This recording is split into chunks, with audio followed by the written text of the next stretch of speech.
देवरानी की बड़ी जेठानी की छोटी रसोई। गांव के एक कोने में स्थित बड़ी सी हवेली में रहने वाले ठाकुर साहब का परिवार अपने रीति रिवाजों और परंपराओं के लिए जाना जाता था। परिवार बड़ा था, जिसमें ठाकुर साहब, उनकी पत्नी, दो बेटे, उनकी बहुएं और कुछ छोटे बच्चे शामिल थे।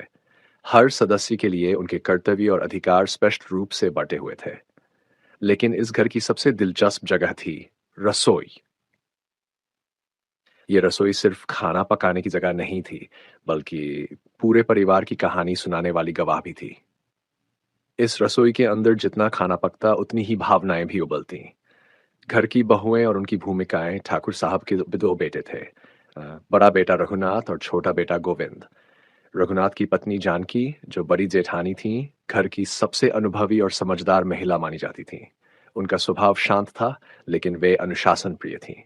दूसरी ओर गोविंद की पत्नी कमला, जो देवरानी थी, युवा, चुलबुली और थोड़ी नटखट स्वभाव की थी। जानकी को घर के बड़े काम संभालने की जिम्मेदारी दी गई थी। परिवार के भोजन से लेकर त्योहारों की तैयारी तक सब कुछ उनके ऊपर था।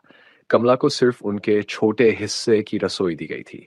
ये रसोई छोटी थी और उसमें सीमित संसाधन थे, लेकिन कमला के लिए ये एक चुनौती से कम नहीं था। छोटी रसोई, बड़े सपने। कमला अपनी छोटी रसोई से खुश नहीं थी। उन्हें लगता था कि घर में उनकी काबिलियत को पहचाना नहीं जा रहा। लेकिन उनकी जेठानी जानकी ने उन्हें समझाया, कमला, रसोई का आकार नहीं, रसोइये का हुनर मायने रखता है। छोटी रसोई में भी बड़े स्वाद बनाए जा सकते हैं। कमला ने इसे चुनौती के रूप में लिया। अब वे अपनी छोटी रसोई में तरह तरह के व्यंजन बनाकर पूरे परिवार को हैरान करने लगी। एक दिन उन्होंने अपने हाथों से बनाई हुई मिठाई जेठानी को चखाई। जानकी ने तारीफ करते हुए कहा, तुम्हारे हाथों में तो जादू है।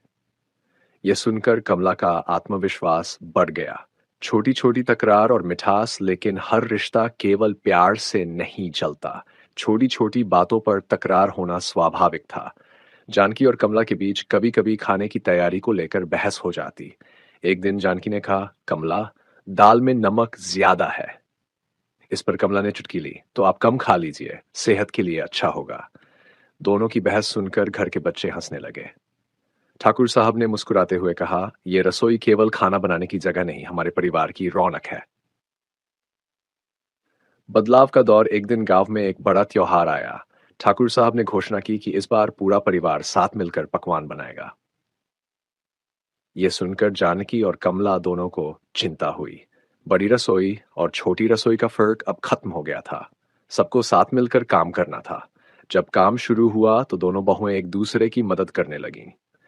जानकी ने कमला को कुछ पारंपरिक व्यंजन सिखाए और कमला ने जानकी को नए जमाने के तड़के से परिचित करवाया।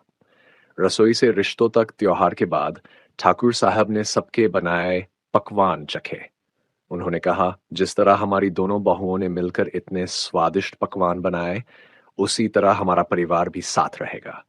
बड़ी रसोई हो या छोटी, जब तक साथ है, हर चीज बड़ी और सुंदर है। अब जानकी और कमला की रसोई दो अलग हिस्सों में नहीं बटी थी। वे एक दूसरे के साथ रसोई में समय बिताने लगे। छोटी छोटी बातों पर बहस जरूर होती, लेकिन यह बहस अब रिश्तों की मिठास बढ़ाने वाली थी। निष्कर्ष। देवरानी और जेठानी के इस रिश्ते में छोटी रसोई ने बड़ी भूमिका निभाई। ये कहानी इस बात का प्रमाण है कि चाहे संसाधन छोटे हों या बड़े, अगर दिलों में जगह हो तो हर बाधा पार की जा सकती है। बड़ी छोटी रसोई का भेद मिटाकर इस परिवार ने एकजुटता का संदेश दिया। ये छोटी रसोई अब केवल कमला की नहीं थी, ये पूरे परिवार की सफलता की कहानी बन गई थी।